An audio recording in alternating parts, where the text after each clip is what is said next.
এগুলো ভাঙতে ঠিক আছে, এইভাবে করে দিয়ে দিব। এভাবে আধা ভাঙা করে রাখবো।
যে কোনো মশলা একটু গরম করে নিলে গ্রান বাইর হয় ভালো। হ্যাঁ, তাহলে এগুলো ভাঙতে পাটায় বাটতে আরো সুবিধা হয়। এই যে একটা গ্রান বাইর হতেছে, এটা আবার সাবধানে একটু গরম করা লাগে, যদি আবার পুড়ে যায় তিতে তিতে হয়ে যায়, বাজে লাগে তখন। নামাই ফেলি।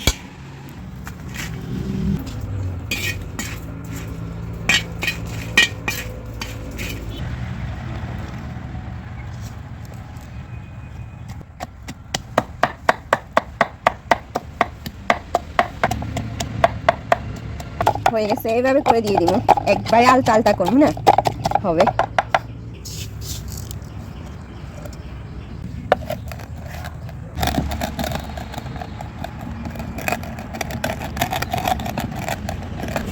আচার মশলা একবারে পালিশ করবো না, এভাবে আধা ভাঙা করে রাখবো, তাহলে হয়ে যাবে।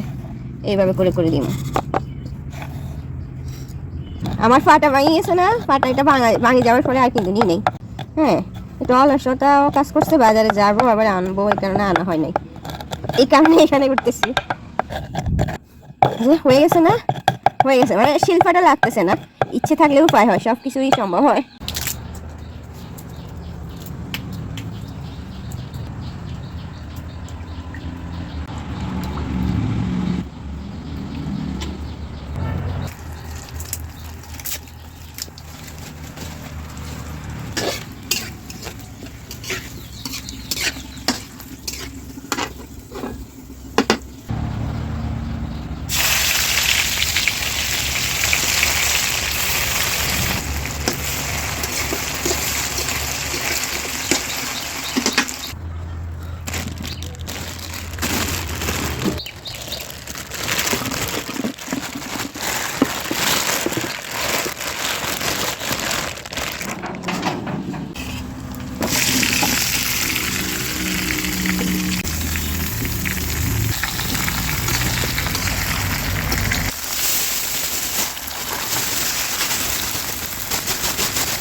চিনি আরও লাগতে পারে না, আর হাফ কেজি দেওয়া হয়েছে।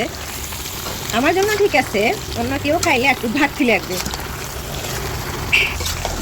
আমি চিনি কম খাই, মিষ্টি এমনিতে কম খাওয়া হয়, কেউ কেউ আবার বেশি খায়, তো আর একটু দিতে পারি। আম বেশি, আম এক কড়াই, তো চিনি আর একটু লাগতে পারে, মানে 3 পাওয়া লাগবে। হাফ কেজি চাইতে একটু বেশি দিছি, আর একটু দিব, অনেকগুলো আম তো।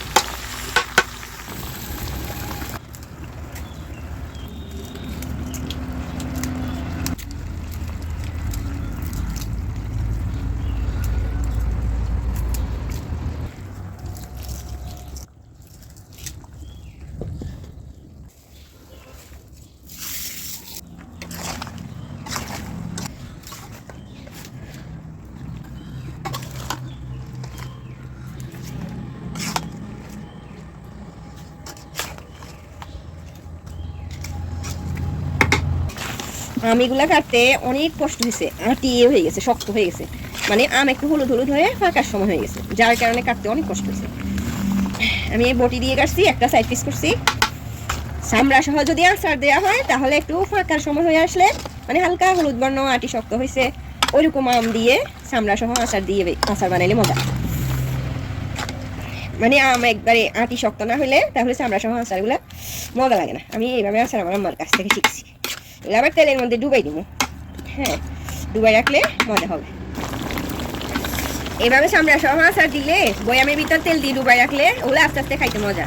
ওগুলো আর কখনো নষ্ট হবে না, ভিনেগার টিনেগার কিচ্ছু লাগবে না, 2-3 বছর থাকবে। ওই যে তেলের মধ্যে ডুবানো থাকবে, নষ্ট হবে না। একদম লবণীয় লাগছে।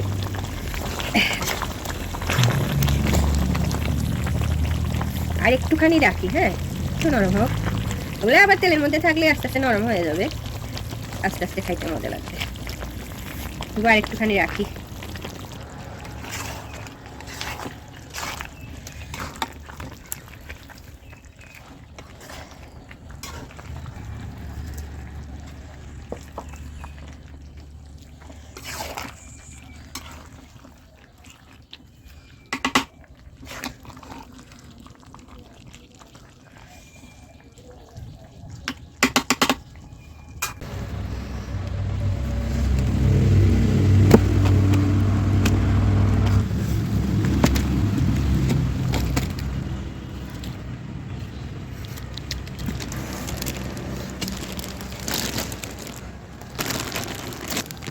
এভাবে করে 3-4 দিন শুকাইলে এরপর বয়ামের ভিতর রেখে তেল ফুরাই দিব, হয়ে যাবে না? জীবনেও নষ্ট হবে না, আমার আচার কোনো দিন নষ্ট হয় না। হ্যাঁ, আমি ভিনেগার টিনেগার কোনো দিন কিছু দিই না। 3-4 দিন শুকাই এরপর বয়াম ভরে রাখি, তেলের মধ্যে এইভাবে থাকবে।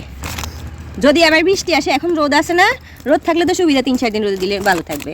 আর যদি বৃষ্টি আসতে যায় মেঘ করায়, তখন এগুলো বয়াম ভরে রাখুন, তেল দিয়ে রাখবো, আর অসুবিধা হবে না। রোদ না হলে সমস্যা নাই। ঠিক আছে, একদম লোভনীয় হয়েছে না? কালার টালার খুব সুন্দর হয়েছে, মাশাআল্লাহ।